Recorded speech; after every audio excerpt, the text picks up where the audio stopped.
Good morning. This is Bethal Tove today on 95.5 R&B and Old School for the Lou. I'm your host, Stephen Edward Byes, and joining us on the program this morning, astrologer Katrina Moore. Astrology is the alignment of the planets and how they influence us. Good morning, Katrina, and welcome to the show. Good morning. Thank you for having me. Astrology. What is astrology, Katrina? Astrology is the snapshot of the stars and the alignments of the planetary alignments and how they relate to our lives, basically. So if you think about a Polaroid, old school Polaroid, I think they brought the Polaroid back, actually. But when you snap a Polaroid, how the stars look, how the skies look with all of the alignments and all the constellations at the moment you were born, they have an effect on your life. Not only your personality, such as your strengths and weaknesses, but they can have certain aspects based off your career, what type of marriage and lovers you will have throughout your life, Really? how long they will last, if you'll have multiple marriages or lovers, your general, how you handle friendships, money. And it can even, if we go even deeper, like into Eastern ancient astrology, shamanic astrology, it can go into your general health span and lifespan. So it gets really, really deep. Astrology is an ancient science that goes back almost 7,000 years. 7,000 years? Yeah. That's a long time. Black folks are scared of astrology. Yes. They think it's devil worship. And that's not the case. That couldn't be further from the truth. I'm a devout Christian. So So why do they think that? Possible. Why do some African Americans think that way? I think it's almost like the few bad apples spoil the bunch. I feel like the reason why it is spoken against astrology. I can't speak for any of the other. I can't speak for clairvoyance. I'm not speaking on any of that. Just the science of astrology is when you give people certain knowledge or certain power of things. Sometimes it can be misused. Now you have people like myself and others who want to do good with their knowledge. They want to use their knowledge to inspire others, inspire their children to better themselves and better their lives. It's written even, I believe, in certain translations of the Bible. Even just don't do it. Because I feel like the Bible speaks to the masses, and that's just my personal take on it, in my opinion. I feel I would love to see in the future, hopefully it may or may not happen in my lifetime, but I would love to see the two conjoined, because it really is an ancient science. What really strikes your interest in astrology? So my interest in astrology goes back about 20 years, actually. And you're 25, right? Oh, you're sweet. I'm older, 25, just a little bit. I'm in my early 30s. I have no problem saying that. But I was a teenager in the year 1997. I read, it actually came from a teen magazine, go figure. I had just had a lot of transitions in my life. In that teen magazine, you know how newspapers and magazines, they have the little horoscopes for entertainment purposes only. Right. This horoscope, when I looked at my zodiac sign, it was completely accurate, word for word. So here I am, 11 years old about, and I was just astonished. I'm like, how do they know that? How did they know that I moved? How did they know that I have a new boyfriend? All that stuff, So it just became, my Aquarius moon. And if people know about Aquarius is they're very analytical, very cerebral. So that's the water sign, right? It's not a water sign, it's the water bearer. So it's an air sign, but it's the symbol is the water bearer. And what it basically means is the water bearer is just a humanitarian. So Aquarius basically is known for giving love to the masses and where it's needed.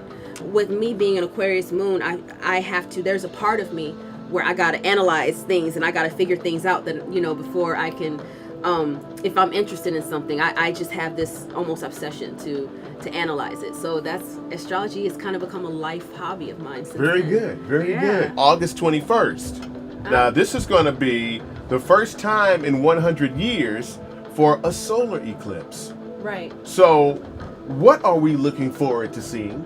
The Great American? The Great American. Yes, that's getting a lot of attention. I was It just sure in the store is. the I mean, other day. folks are having parties and I saw some lottery tickets, some scratch offs at the convenience store. So yes, it's gaining a lot of attention, and rightfully so. The last time we had an eclipse just like this was the birth of our nation, literally.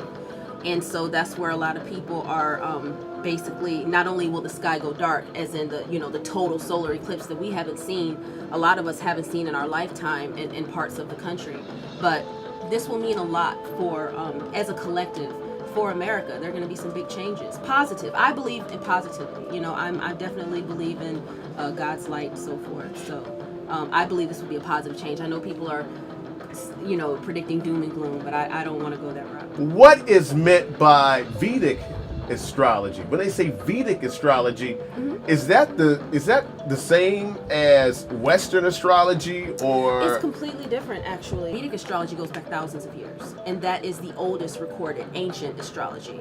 And that Vedic astrology is more like not just astrology in itself, but it's more on an Ayurvedic lifestyle of Hinduism and Indian culture, how they use it to not only for their lifestyle, they use it to figure out who they're going to marry.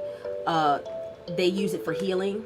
They like mix that with Ayurvedic medicines and herbs for healing, and it's kind of its own lifestyle. But Vedic astrology is very interesting. I'm not an expert in Vedic astrology. I would not claim to be. I've only been studying it for about 7 years, and it goes back, there's so much to learn about it. Again, it goes back 7,000 years.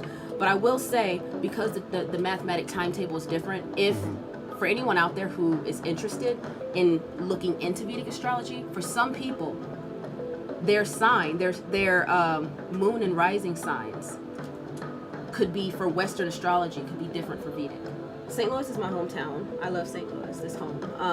At the same time, there are, you know, with us being on the tip here of the Bible Belt, God bless, I find the most backlash here in my hometown when it comes to astrology. I've lived in New York City, I've lived in Miami, Florida, Miami Beach, Florida. Here it's more of, within America's heartland, it's more of a conformed way of being, an expected way you're supposed to think, you're supposed to be, based off your ethnicity almost here. Our sun sign is only 10% of your entire birth chart. And I have that, I explain all that on my website, intuitivepathastrology.com. Our sun sign, and that's where a lot of astrology skeptics, when they're like, oh, I don't believe in astrology, that's crazy. How can you read something on the back of a newspaper and it's like 10 million Pisces, there's 10 million Aries, you know? And they're absolutely right. Your sun sign is only like 10% of your chart. It's what time you were born. And lucky you know what time you're born. A lot of people don't know what time they were born. I'm a Libra. Which is pretty unfortunate. I'm on the cusp. I'm a Virgo Libra. Okay, there you go. So yeah, when you know what time you're born, then you can know your rising sign. And when you know your rising sign, then you will find out things about your personality, your strengths and weaknesses of your personality. You find out your career is based mostly off your rising sign. Really? That's where you can find. So when astrologers do a career report for people, they're going off their rising sign. On my website, intuitivepathastrology.com, if someone orders a chart, there is a link. Like, they can't even complete the sale without giving their birth date and birth time and city they were born in, because then that I have nothing to work with. So they're kind of like they're paying me for nothing. So they have to, you know, they want a chart from me, you have to give me the information and put that in with your order. What's the best time for getting a reading?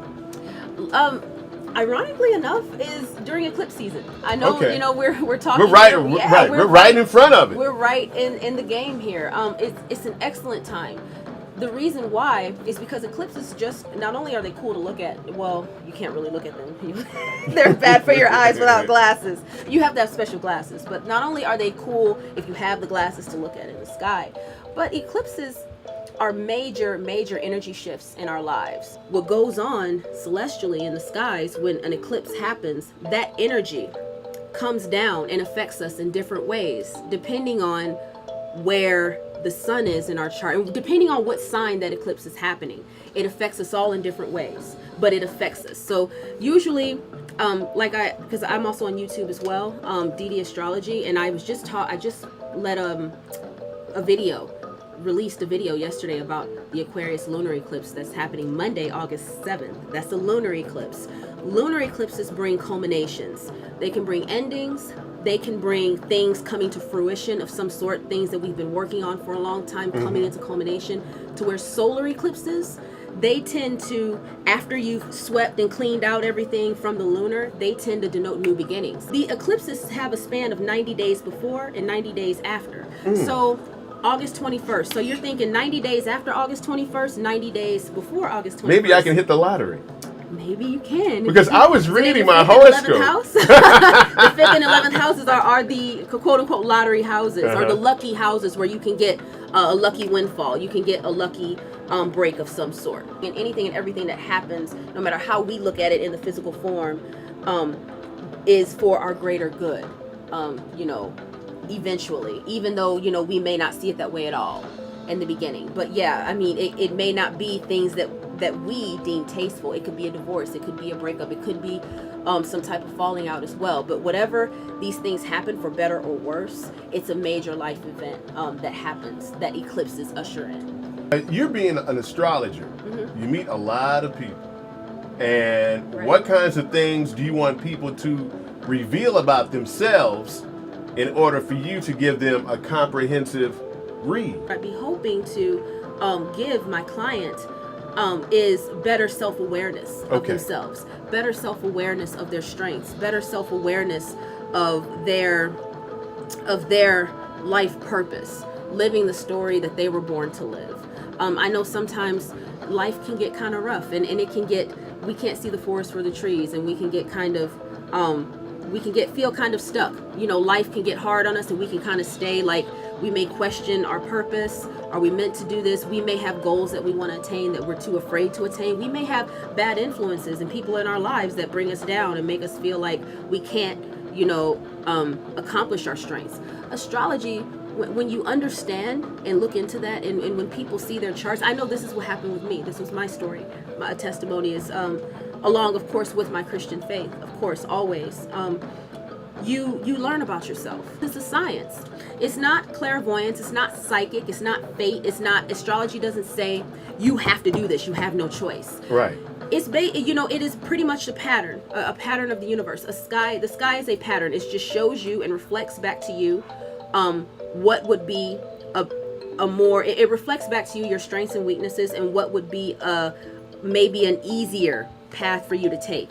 Like, okay, well, here's your strength, and based off this strength, your life will flow better if you were to go in this direction. And based off our free will, our God-given free will, we can take that path and we don't have to. The best way that I can explain it without too much confusion is to think of astrology as a language. When you're learning, anyone who's ever had to learn a language, you learn that there are different vowel sounds and different even slang terms in that language that is not in your native language. But once you learn it, even though as you're learning it, when you don't know it, you can't understand it. You hear it being spoken to you, but you can't understand, you can't make of it until you learn it. Once you learn it, you're like, okay, well, in this language is this, and in English is this. It becomes second nature. That's how astrology is, and that's the best way I can explain the different forms. I am a firm believer that nothing is an accident. Our life is not an accident. Us being born is not an accident. The things around our life, the numbers, the alignments, our astrological signs, none of that is an accident. Tell us where you are, how we can get in contact with you. So first and foremost, I do astrology chart readings, and what that consists of is you go to my website, www.intuitivepathastrology.com, and you would choose what chart you like. And I also provide blogs. There's a lot of free information as well on the site. I talk about astrology. I break it down on my site as well. I also talk about astrology and how it relates to dreams and the subconscious on the website blog. But when you choose the desired chart that you like, you would put in your information, and that includes your name, the city you were born in, the time you were born, and so forth. I have an online media platform, Dee Dee Astrology. So Dee Dee is pretty much short for my middle name, Dolores. Okay. And so I figured that was a catchy name to use. So DeeDeeAstrology.com. I'm sorry, not .com. Dee Dee Astrology on Facebook, and then Instagram is Dee Dee Astrology as well. Oh, so you're everywhere. I am, and you can also go to YouTube. You can go to Dee Dee Astrology on YouTube, or Dee Dee Moore Astrology. Tina Moore, astrologer from here in the city of St. Louis.